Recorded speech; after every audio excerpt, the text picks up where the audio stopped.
बिस्मिल्लाह रहमान रहीम अस्सलाम वालेकुम दोस्तों की हाल चाल है तुसीं देखते पे अरशद अली टीवी। मैं थोड़ा मेज़बान मुहम्मद गफार। सब तो पहले चैनल सबसक्राइब कर लो, बैल आइकान का बटन दबा लो, हर आने वाली वीडियो तुहानूं पहुँचे हो। तुसीं वेखो रोज़ की निस्बत इंशाल्लाह बाफजले खुदा चंगे चंगे जानवर तुहाडे वास्ते नीली दे कढ़ के लैके हाज़र होई दे ने अल्लाह के हुक्म नाल। इंशाल्लाह जो कम नीली ते फिर जानवर भी नीली दे ही हुंदे ने। मेरे वीर दोस्त समझण वाले गल नूं समझदे ने भी नीली ते कम करन वाले नूं कोले नीली आउंदी है, नीली तो हट के गल कोई नहीं हुंदी। ते बकाया मझां रलियां रुलियां फिरदियां ने, कोई क्रास भी आ जाए ਉਹਦੇ 'ਚ ਅਸੀਂ कोई गल नहीं कर सकते। ये अल्लाह का निज़ाम है सारा इंशाल्लाह। बकाया इंशाल्लाह ਇਹ ਤੁਹਾਡੇ सामने झोटी दूजा वारा सूई है, 1-2 दिन की या 4 दिन की सारे मामलात सारिया गल्लां बातां ਤੁਹਾਡੇ सामने ਇਹ बटन लगे हुए हैं। तुसीं ये वेख लैने पंडा का हवाना ये थल्ले मुठ मुठ थान है। बकाया इंशाल्लाह बरीक बड़ी है मझ पूरी अखां दोवें चिट्टियां ने मगर एक। सलाम अलैकुम, की हाल ठीक है। की नाम तेरा? मकसूद अनवर साहब मैनू ये गल दसो कि मझ किन्ने दिनां दी सूई है? गल आप सच्ची सच्ची तो पक्की पक्की करनी, तेन पता ही अपनी गल्लां दा। अच्छा मझ कल सूई है।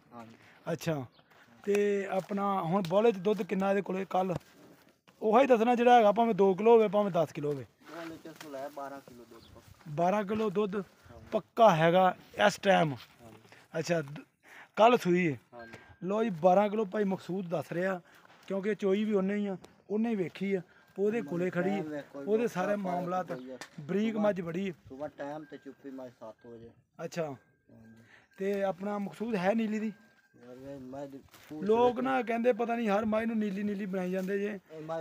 पूछ वेख ਇਹ ਤੋਂ ਬਰੀਕ ਕੋਈ पूछ हो सकती नहीं हो सकती। ਮੈਂ ਦੀ ਹੱਡੀ ਵੇਖ, ਮੈਂ ਤਾਂ ਖੁੱਡਾ ਵੇਖ। ਅੱਛਾ ਹੱਡੀ ਮੱਝ ਦੀ, ਖੋਡਾ ਮੱਝ ਦਾ, ਹਵਾਨਾ ਮੱਝ ਦਾ, ਹਰ ਸ਼ੈ ਯਾਰ ਇਹਨਾਂ ਨੂੰ ਦੋ ਪਰਾਂ ਭਜਾ ਦੇ ਹਨ ਕੱਟੀਆਂ ਨੂੰ ਬੰਨ ਦਿਆ ਕਰ। ਇਹ ਵੇਖ ਲਓ ਮਾਸ਼ਾਅੱਲਾ हवाना बड़ा पद्धरा ते बड़ा सोहना ते पुट्ठा बड़ा सोहना। बकाया इंशाल्लाह सारी गलबात तुहाडे सामने ते धुन्नी कोली हर शै भाल थोड़ी जी पाई फिरदी। ये अल्लाह दे हुक्म, क्योंकि कल सूई है, ये आस्ता आस्ता जिमें जिमें दिन वधेगी उवें उवें आपदा। अच्छा मकसूद अजान भी होने लग पई है, मेरा भाई ये गल दसी भी मझ बेचनी किन्ने दी?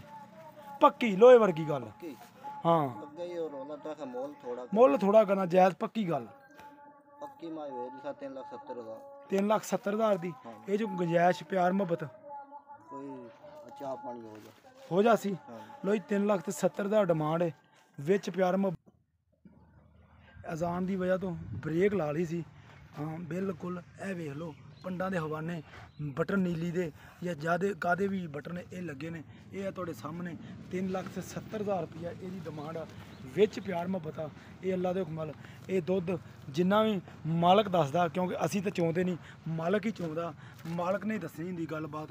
ते कोई मकसूद कोई छट्टा फुहार कोई वाधा घाटा यार सोने वर्गा चोण है। अच्छा हुण तां कोई रौला नहीं गा, हुण तां पई सूह छाड़ा पैड़े तो, हुण तां पई सूह ये, हुण कोई रौला नहीं, कोई मसला कोई मसाइल नहीं। ये इंशाल्लाह आपां लैनी है चो, उस तो बाद सारियां गल्लां बातां सारे मामलात परां नूं काढ़े ते छावें सही नहीं लग जा। यह तुहाडे सामने ये इंशाल्लाह पुट्ठा मझ नूं बहुत प्यारा, बरीकियां मझ नूं बड़ियां ने। बकाया भाल थोड़ी बहुती पाई फिरदी। ये इंशाल्लाह तुहाडे वास्ते धुप्प भी बड़ी गर्मी भी बड़ी, कोशिश करी दी जानवर दूरों दूरों चंगे चंगे नीली तो बूरे वाले दे नाल डलन बंगला उत्थे खड़ी है। ये तुहानूं इंशाल्लाह मजीद भी तुहानूं दस दईए, बूरे वाले दे नाल बिल्कुल खड़ी है। अल्लाह दे हुक्म नीली ते नीली दियां मझां ते मिलदियां ने, नीली तो हट के गल कोई नहीं। बकाया हाँ कट्टा मैं वहा देना 1 दिन का या 2 दिन का। ए देख लो ए कट्टा नाड़वा दे नाल बिल्कुल। ए वेख लो अज दूसरा दिन बिल्कुल निक्का जिहा कट्टा गर्मी की वजह तो करकी जाता है। 3,70,000 की डिमांड आ। विच प्यार मोहब्बत राबता नंबर 0302 38 44 697 इसे नंबर पर WhatsApp ईमो बनया। ये इंशाल्लाह तुसी कर लैनी है कॉल, अगलियां गल्लां ते बातां इंशाल्लाह भाई मकसूद नाल कर लांगे। इंशाल्लाह उम्मीद करांगे ये वीडियो तुहाडे पसंद आएगी, पसंद आ जाए लाइक ज़रूर कर लैनी, शेयर कर लैनी है। इंशाल्लाह मिलते अच्छी वेख लो बिल्कुल पद्धरी खड़ी है, कोई नहीं भी रस्सा खिंच के या रस्सा खिंच के पट्ठे पाए ने तादे ना हवाना जर्मन हवाने च ਮਿਲਦੇ ਅੱਛੀ ਬਿਹਤਰੀਨ ਵੀਡੀਓ ਨਾਲ। ਅੱਲਾ ਨਿਗਹਿਬਾਨ। ਪਾਕਿਸਤਾਨ ਜ਼ਿੰਦਾਬਾਦ, ਪਾਕ ਆਰਮੀ ਜ਼ਿੰਦਾਬਾਦ।